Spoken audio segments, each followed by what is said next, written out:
Greetings, motherfuckers and motherfuckettes. It is I, Ash Manson, and you have not heard from me for a very long time, but I am back now. I haven't been making too many videos, I haven't been watching too many videos here, but I plan on doing more of both in the near future here because I'm excited about being a wrestling fan again.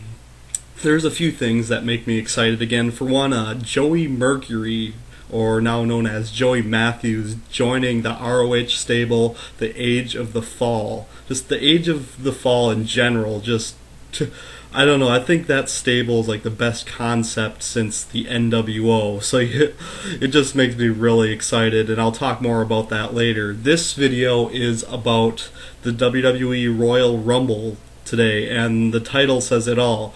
WWE has to put the title on Jeff Hardy.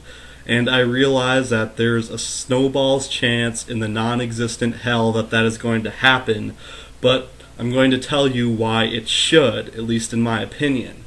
See, what happens if Randy Orton wins the title? Orton takes a step up. I mean, it seems like this whole program has been just elevating Jeff Hardy. All they're doing is building Hardy up so they can have Orton win. But what does that accomplish? He just takes a step up. If Jeff Hardy wins, they create a fucking megastar, because right now he is over, he is off, he is OFF, he is on fucking fire. If he wins, just imagine what happens. Like, what happens if Jeff Hardy is headlining like every pay-per-view for a while? What would happen if Jeff Hardy headlined a WrestleMania? He's been known to pull out all the stops. He's so dedicated to entertaining the crowd. It would be amazing, I think. But it's not going to happen, and a few reasons why I can tell is, for one, it's Jeff Hardy. I don't think they'd push him as anything further than an Intercontinental Champion, unfortunately. And another reason is he agreed to give Matt the first title shot, and that was just an indication to me that there's no way in hell it's ever going to happen. And the third point is that I guess it's because all they've been doing is elevating Hardy this whole feud. But if they were to elevate Hardy this entire program to have Hardy come up on top, then it damages Orton's credibility, which I don't think would be a major problem, because Orton's pretty much to the point where he can weave in and out of the main event scene for as long as he's in WWE, but I just don't think WWE would do that. I don't think they want to hurt Orton that badly. So, with that said, let's get into the rest of the pay-per-view. A few matches here. Chris Jericho versus JBL. I really like this program. I think the build has kind of cooled down a bit, but fucking JBL gave a great promo. I'm so happy that JBL's back. He's a little bit more unorthodox. He doesn't always just stick to the mold as to how a heel should be. He'll cross some lines other people won't cross.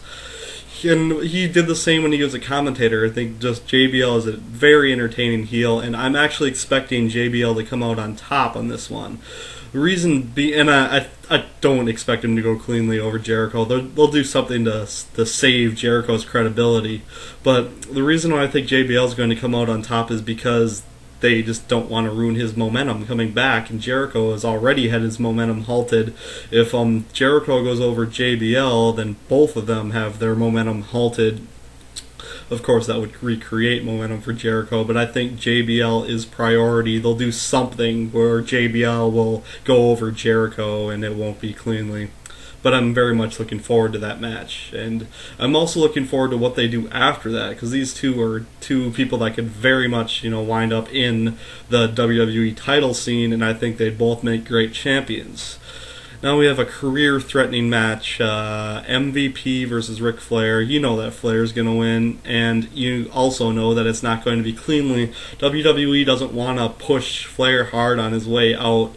My response to that is, why the fuck not? I think Ric Flair has deserved one last really good run, but they're so concerned with their younger guys saving face that you know that he's not going to beat MVP cleanly, but they're not going to have Flair retire at the Rumble. You know what the fuck's going to happen with that match.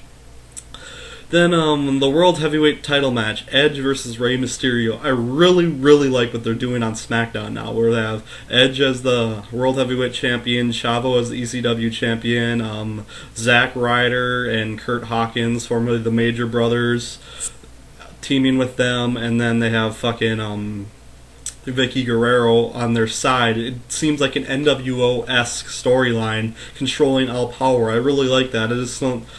I'm not very sold on the Edge Rey Mysterio feud. I think it would have been great if they had Edge and Chavo feuding, because Chavo has a damn good reason. But I like what they've done with him.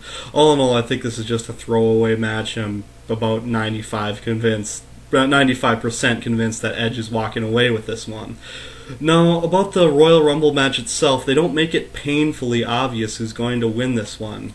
My picks, I think the most likely to win this match would be fucking Triple H, just because he's Triple H, and you know how that is. Second most likely, I'd say The Undertaker, because they've been building up that so many people have, only a few have only, repeated, and Undertaker and Edge have unfinished business. So those are the obvious choices, and those are pretty much my predictions. If I had to give one, I'd say I think Triple H is winning, which is just kind of boring as much as I like Triple H. But who I'd like to see win, and this is a way long fucking shot, but I would like to see Matt Hardy come back and win this Royal Rumble. Because, if Jeff wins the title, it's going to create such a feel-good moment.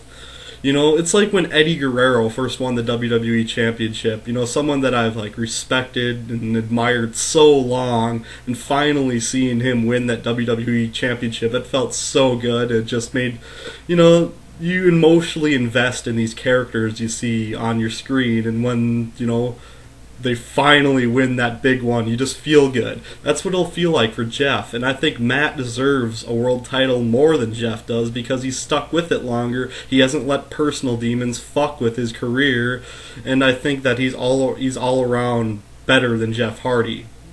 So, even though I think Jeff is great, by the way. But anyway, I really want to see just Matt and Jeff.